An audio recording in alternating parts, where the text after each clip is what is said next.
Welcome to the 108th edition of Make Pro Wrestling Majestic again. I am Tigerhite. And I'm Peanut Gallery. So we are not covering Forbidden Door tonight. We will be covering it next week, just so you guys know. Yes, because we don't do Sunday shows late. Yeah, exactly. I mean, I'm probably not going to watch the show until at least tomorrow. Right. So let's go into the show, and let's go into my soapbox, because there were a lot of things happening here, and it illustrates drawing power, and I think overall the numbers don't lie. So WWE RAW had a significant uptick in both ratings and demo because they did not have the NBA Finals against them. So it was a 1.821 million views next to the 1.595 million views, and it was a 0.56 demo instead of a 0.43. So good all the way around. But the show was overall just a little boring. There's just nothing here that felt inspired. It was a go-home show for... No, it was not the go-home show. Next week is the go-home show. Yes, next week is the go-home show. There were good things about the show. Logan Paul being a great heel. Eli Drake getting... did I say Eli Drake? LA Knight getting a crazy reaction from the crowd. It's great. Tommaso Ciampa returning, got a decent pop as well. Indus beating Shelton Benjamin and Cedric Alexander instead of just destroying them. The one thing I did not like was this six-man tag, because it felt extremely rushed, and it felt like this was not the original main event. And I think that was the most disappointing thing. I liked the match. It was good, but you can't go wrong with a six-person tag featuring Judgment Day with Sami Zayn, Kevin Owens, and Cody Rhodes on the other side. You're just not, you know? But, you know, that's just kind of how I felt about Raw in general. NXT, they did not have the Stanley Cup. The Stanley Cup was Tuesday, right? That was last week. This was last week. Yeah, I understand. It was week. It was 2 weeks. Yeah, this was 2 weeks ago. Yeah, we're way past sports season here. No, I'm saying that the rating, they did not have the Stanley Cup Finals going against them this time. No, that was last time. Stanley Cup was 2 weeks ago. Oh, it was 2 weeks ago. Okay. Shit, man. Jesus Christ. It was 773,000 views instead of 581,000, and then it was a 0.23 demo instead of a 0.16. Now, the obvious thing here was the Seth Rollins-Braun Breaker match. It exceeded expectations. This was a very good match. But you just can't go wrong. And I think at this point, Braun Breaker is ready for main event. And I think this You mean main roster. You said main event. Well, he is main event. He's main event roster and main event in general.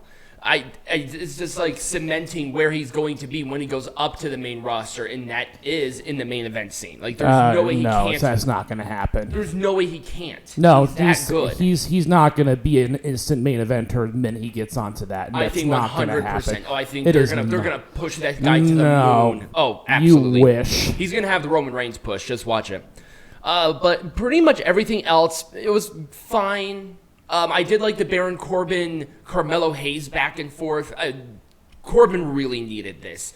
He feels different, like new blood, new life was put into Even though Baron they're Corbin. going back to his original gimmick. But that's what he wants. That's what he's wanted the entire time, and that's what's going to make him work again. Remember, he was one of the hottest acts in wrestling when he was originally in NXT. People couldn't get enough of Baron Corbin, and then they just kind of dropped the ball with him. The Cora Jade and the Dana Brooke match was absolutely awful. So, of course, we're going to be watching that. Because if you had to watch it, then I guess I have to watch it too. Exactly. But really, everything else was a nothing. Tyler Bate and Wesley for the title was fine, but Mustafa Ali being the special guest referee was incredibly distracting. Dynamite.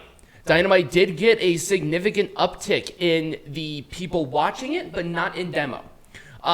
So it was... There was no Tony Khan announcement. There was no Tony Khan announcement. I believe they did this because this was the Dynamite after CM Punk's return. Right. And people knew that he was going to be there, so that's why there was the anticipation of him actually returning. Yeah. He didn't return. He did a runoff. That's all he did. Right. Also, this was in Chicago, people. Let's relax. This was Chicago? No, this was not. Week. Yeah, that was fuck, man. What's going on with you and your schedule just being all over the place? So the Hardys and the Guns match, it was fine. Oh, it was 902,000 next to 832,000 from last week, and then it was a .33 demo instead of a .3. So there you go. The Hardys and the Guns had a tag team match, and you would think that would be garbage, right? It wasn't. It was actually a perfectly acceptable match. I didn't think it would be a garbage match. Maybe you thought it would be a garbage match. Because the Hardys are old and broken down, and they should retire already. That's true. They didn't try to do the crazy Hardys thing circa 25 years ago, and the Guns are a good tag team, so you can't go wrong with it. Jeff Jarrett and Mark Briscoe in their concession stands match. I get that segment had a higher rating than the Seth Rollins and Braun Breaker thing, but keep in mind, that happened right after CM Punk ran out. Literally, the moment after. Mm-hmm. So there were probably people still retaining from that moment. Yes. MJF and Adam Cole had a really good back and forth. I don't like the fact that they're putting them in the World Tag Team Champion Eliminator as partners. It's kind of weird. It's like, aren't Adam Cole and Roderick Strong friends? Is that not what's going to be happening here? Nope. Also, why is the world champion going for a different title? It's just weird. And Reigns did it too, and I had a problem with that one as well.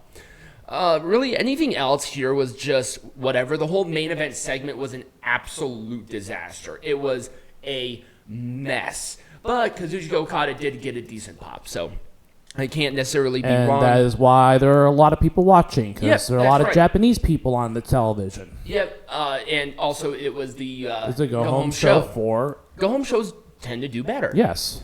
So let's go right into some Impact. I did not get ratings or demo for this. The whole show just felt so neglected. Oh my God, what a boring Impact. I mean, this was a really boring Impact. They put all the boring segments from their TV tapings on this Impact? Yeah, they really did. Well, I think they're in Australia now doing their Down Under event. Yes. So I think they're waiting for all the creative juices there. The only thing that I really did like about this show was Masa Slamovich and Killer Kelly forming a team to go against the Coven. And I think this rivalry will be great for that Knockouts tag division because Lord help us know that this is something that it needs. It is not a good situation as it relates to that Knockouts division. Mm-hmm. SmackDown, preliminary numbers compared to where they were last week, definite. So it was a 2.25 million views next to a 2.278 million, and it was a 0.55 demo instead of a 0.6. So a drop. Not a big drop, but a drop nonetheless.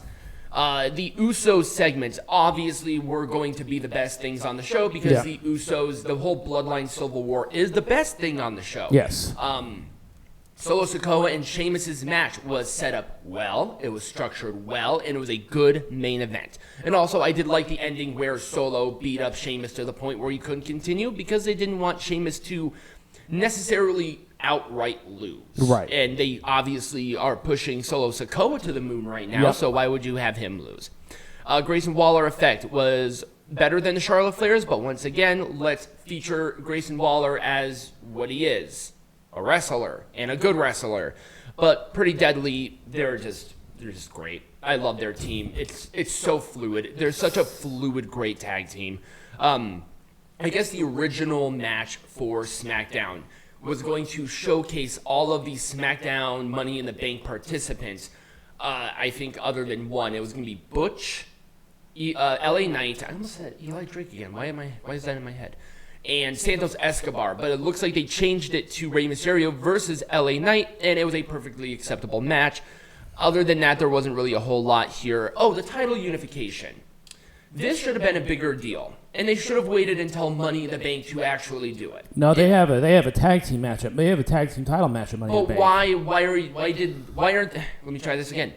Don't you think a tag team unification match would have been more significant because aren't two of them from the United Kingdom? That's true. Isla Dawn and Alba Fire, they're both fucking Scottish, I think. Yeah, that's true. Anyways. Let's get a clue, people. But I feel like a title unification match, especially so close to a major pay-per-view like this, probably would have worked better there, and then Liv Morgan could have returned at Money in the Bank, and that would have been a better idea. But it's like, come on. You guys are not thinking with big brain here. There's not big brain thinking. But everything else was just a whatever sandwich, including the Charlotte Flair match, which is very rare, but she faced Lacey Evans, so. No one cares. Collision. Obviously, we didn't get numbers, but this show, God, it was... Was it just hot garbage? It wasn't hot garbage. It just felt so boring. Like, this was total write-off show. Yeah. The main event was very telling on, I think, everybody else's reaction to CM Punk in general being back. He was booed. Not just booed, but significantly booed. Punk really laid into it, and I think that was very positive. But CM Punk is really only popular in one place. Yes. He's really only popular in Chicago. People are curious about CM Punk. That's the only thing that's different. Right. They're like, what is he going to do? He's just going to be another wrestler. People, he's just going to be another wrestler. He's not in a program with MJF, so who the fuck cares? Right. He's not in a big-time main event program with anybody, so who the fuck cares? He's just going to be in these multi-person matches with Dax Harwood and Cash Wheeler because it's just a little power trip jerk-off session. Pretty much. Three. So, it's ridiculous. Christian Cage's promo, even though they were in Toronto, it was not over well, like at all. They were silent, but did you see the huge amounts of just nothing in that space? Like, nothing. Also, the TD Gardens, where they're going to be next week for, I think, Dynamite, they have it set up for only like 5,000 people for the building. It's not a lot. That's not a lot of people. The capacity for that place is like 19,000 people. Yeah, they're blocking off a lot of seats. They're blocking off a lot. And they're going to call seats. it a sellout because, there are 5,000 tickets. I think as of right now, they still are struggling with like 1,500 of those tickets to be sold. It's like, come on. Just run smaller venues. It'll look better. I promise you. Yeah. It'll look better. I mean, I'm not sure how small. I mean, they're in Boston. I'm sure there's like an amphitheater that would look so much better. Yeah. Are you kidding me? I love it when they did the Daily's Place shows. I think those look just visually amazing, and it sounds great. Do them in those. That would be really cool. It would make you stand out. But no, they're trying to be WWE, but they're WWE Wish. Like, seriously. Right. Everything else basically was just a whatever. I do like the Andrade, El Idolo, and House of Black feud. I want to see more people from maybe LIJ to be incorporated within the rivalry, because right now it's just Andrade facing three guys. And it's just not a good look, and I think incorporating more LIJ into it would be really cool, because remember, Andrade was one of the founding members of La Faction Ingobernable back in CMLL. It's true. So I think it would be a really cool callback for that dynamic to be there. Tetsuya Naito showing up was cool. He got a decent pop from the crowd, but you can't go wrong with Tetsuya Naito, especially in a smart place like Toronto. I'm sorry, Toronto. I love you guys, but you guys are a bunch of smarks. That's really about it for my rants, because everything else was just a whatever in general. And that's it for my segment. Overall, the whole week for wrestling was just, it felt so written off for the most part. And I feel like that's disappointing. Nice little, glimmers of hope in there. Yep. The ratings were good overall, but at the same time, it just felt so uninspired. I think I said that more than anything, but that's just kind of how I felt. I'm going to get off my soapbox. Peanut Gallery, what are we talking about? We're going to talk about London. Excellent.